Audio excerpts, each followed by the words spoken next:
Hello बच्चों, मैं हूं डॉक्टर विजय शंकर मौर्य और आप देख रहे हैं खूबसूरत सा चैनल हर्ष केमिस्ट्री क्लासेज।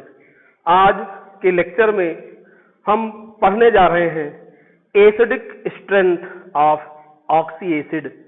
ऑक्सी एसिड का एसिडिक स्ट्रेंथ, और इसको हम पढ़ने जा रहे हैं किसके आधार पर? Oxidation number rule. अब ऑक्सीडेशन नंबर रूल की बात करें उसके पहले कुछ ऑक्सी एसिड लिख देते हैं, जैसे HClO, HClO2, HClO3, HClO4। अब इन सभी में यदि एलिमेंट का ऑक्सीडेशन नंबर निकाला जाए, ये सभी क्या हैं?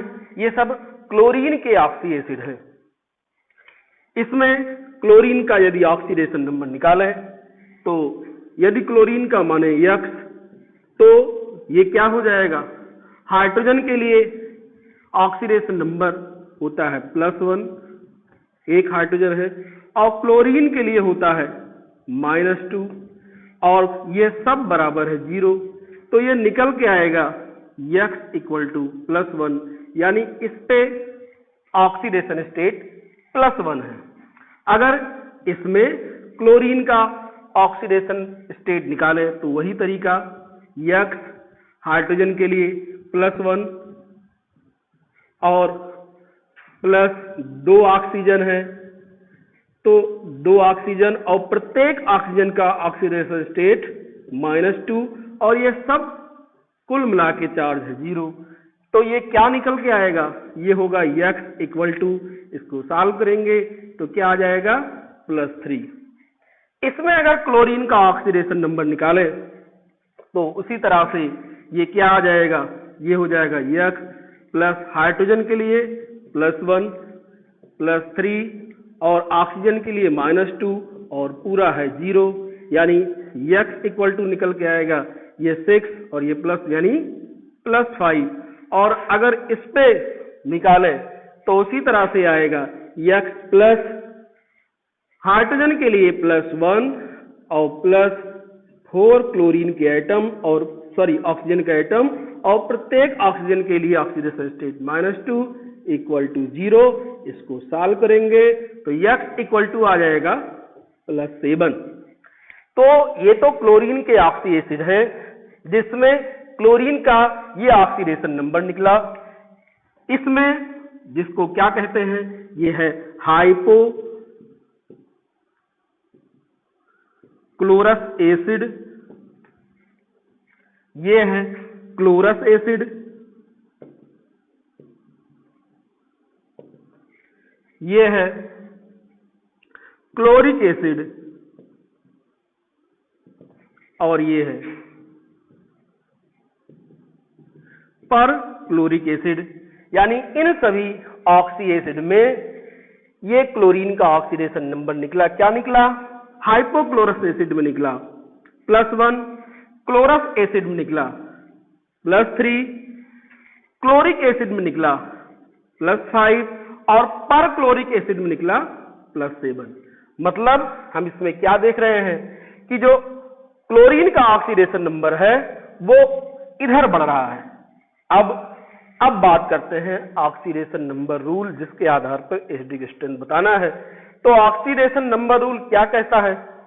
ऑक्सीडेशन नंबर रूल कहता है यदि ऑक्सी एसिड सेम एलिमेंट को हो, यानी जिन ऑक्सी एसिड में हम कंपैरिजन कर रहे हैं अगर वे ऑक्सी एसिड सेम एलिमेंट के हैं तो उनका जो एसिडिक स्ट्रेंथ होगा वो ऑक्सीडेशन नंबर के बढ़ने के साथ बढ़ता जाएगा। यानी इस आधार पर जो एसिडिक स्ट्रेंथ का ऑर्डर है वो ये निकल के आएगा क्लोरीन के ऑक्सी एसिड के लिए, क्योंकि उधर के तरफ यानी पर क्लोरिक एसिड के तरफ क्लोरीन का ऑक्सीडेशन नंबर बढ़ रहा है और उसी तरफ एसिडिक स्ट्रेंथ भी बढ़ेगा। तो अब इस एग्जाम्पल के आधार पर हम अब आइए डिफाइन करते हैं। तो क्या निकलेगा इसका डेफिनेशन? क्या है?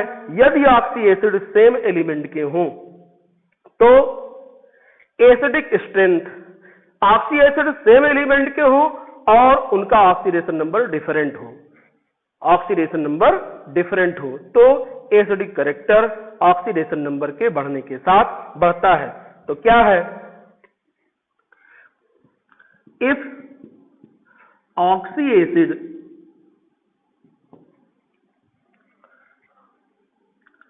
Are of same element, if oxy acid are of same element, comma, but oxidation number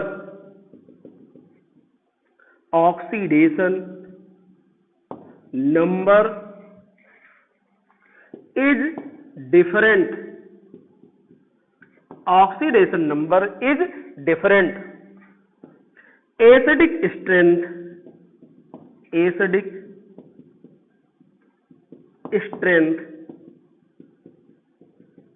increases with increase of oxidation number।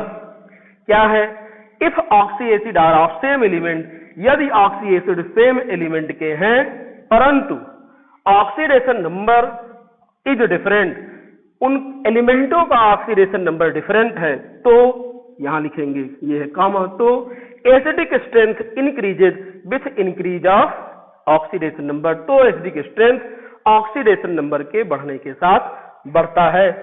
तो ये रहा इसका डेफिनेशन, और उसके आधार पर क्लोरीन के ऑक्सी एसिड को लेकर एग्जाम्पल पहले ही बताया गया ताकि आपको इसके डेफिनेशन का मतलब समझ में आए।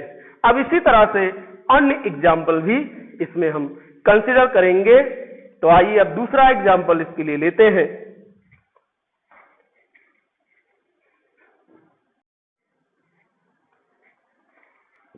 अब हम दूसरा एग्जाम्पल लेते हैं, जैसे H2SO3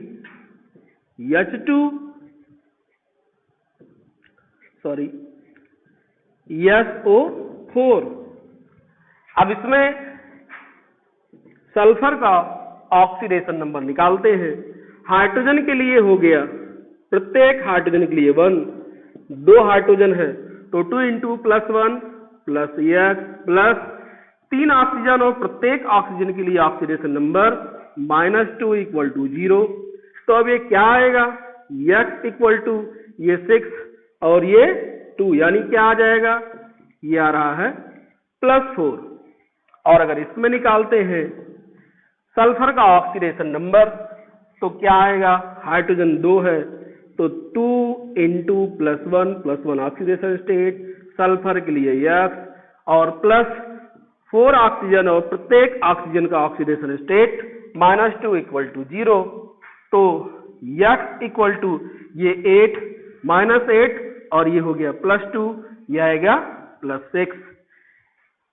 ऑक्सीडेशन नंबर रूल के आधार पर अगर ऑक्सी एसिड सेम एलिमेंट के हैं और उनका ऑक्सीडेशन नंबर डिफरेंट है तो जिसका ऑक्सीडेशन नंबर ज्यादा होगा उसका एसिडिक स्ट्रेंथ भी ज्यादा होगा। तो इस आधार पर इसका एसिडिक स्ट्रेंथ ज्यादा हो गया। ये oxidation number rule important topic है, बीएससी सेकेंड ईयर के लिए अलग अलग विश्वविद्यालयों में अलग अलग क्लास में है, first year, second year, third year, लेकिन डॉक्टर राम मनोहर लोहिया और विश्वविद्यालय के लिए ये सेकेंड ईयर का सिलेबस है और इंपॉर्टेंट नोट इस पे आता है। तो दूसरा एग्जाम्पल इसी तरह से और एक ले लेते हैं, और क्या ले सकते हैं, ले लेते हैं HNO2 और HNO3। अब इसमें नाइट्रोजन का ऑक्सीडेशन स्टेट निकाले तो हाइड्रोजन के लिए वही +1, नाइट्रोजन के लिए x और 2 ऑक्सीजन और प्रत्येक ऑक्सीजन के लिए ऑक्सीडेशन स्टेट -2 इक्वल टू 0। तो x इक्वल टू ये -4 और +1 ये आ जाएगा 3। और अगर इसमें निकालते हैं तो +1 प्लस एक्स प्लस 3 ऑक्सीजन और प्रत्येक ऑक्सीजन के लिए -2 इक्वल टू 0। ये हो गया -6 और ये हो गया +1 यानी x इक्वल टू +5। तो इस तरह से, हाँ नाम की बात तो आप जानते हैं, ये है सल्फ्यूरस एसिड और ये है सल्फ्यूरिक एसिड, ये है नाइट्रस एसिड और ये है नाइट्रिक एसिड। तो फिर वही बात कि यदि ऑक्सी एसिड सेम एलिमेंट के हो, ऑक्सीडेशन नंबर डिफरेंट हो, तो जिस एलिमेंट का ऑक्सीडेशन नंबर ज्यादा होगा ऑक्सी एसिड में, उसका एसिडिक कैरेक्टर ज्यादा होगा। ये दोनों नाइट्रोजन के ऑक्सी एसिड है।